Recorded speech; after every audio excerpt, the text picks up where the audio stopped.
ఇంకా ఈరోజు డేట్ అయితే కనుక 7వ తారీఖు జూన్ నెల 2024 సంవత్సరం. ఈరోజు మనం కలికిరి టమాటా మార్కెట్లో ధరల సమాచారం తెలుసుకుందాం. దానికన్నా ముందుగా మన ఛానల్ అనేది ఇంకా ఎవరు కొత్తగా చూస్తున్నట్లయితే కనుక లైక్ చేసి షేర్ చేసి సబ్స్క్రైబ్ చేసుకోండి. నా కలికిరి టమాటా మార్కెట్లో వేలం పాట అనేది 5 గంటల నుంచి ప్రారంభమేసి 5:30, 6, 6:30, 7 గంటల దాకా అయితే వేలం పాట నడుస్తున్నాయి కలికిరి టమాటా మార్కెట్లో.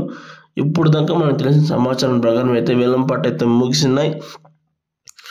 కలికిరి టమాటా మార్కెట్లో 14 నుంచి 15 కిలోల బాక్స్ వచ్చి టాప్ వచ్చేసి 500, 510, 20, 30, 40, 50, 60 రూపాయల 70 రూపాయల దాకా అయితే వేలం పాటలు టాప్ అనేది పలికింది. టాప్ వచ్చేసి 570 రూపాయలు అయితే కలికిరి టమాటా మార్కెట్లో టాప్ అనేది ఎత్తడం జరిగింది. ఒక్క లాట్ మటుకు 2-3 లాట్లు అయితే 600 రూపాయల దాకా అనేది కానీ టాప్ అనేది పలికింది. ఇది అప్డేట్. వీడియో నచ్చితే కనుక లైక్ చేసి షేర్ చేసి సబ్స్క్రైబ్ చేసుకున్న 550 నుంచి ఎక్కువ లాట్లు పడినది. ఒక లాట్ 2 లాట్లు అయితే 600 రూపాయల దాకా అయితే కలికిరి మార్కెట్ టాప్ అనేది జరిగింది. ఇది నా అప్డేట్. వీడియో నచ్చితే కనుక లైక్ చేసి షేర్ చేసి సబ్స్క్రైబ్ చేసుకోండి. నెక్స్ట్ వసూలు మనం టమాటా మార్కెట్ అప్డేట్ చేస్తాను. ఓకే.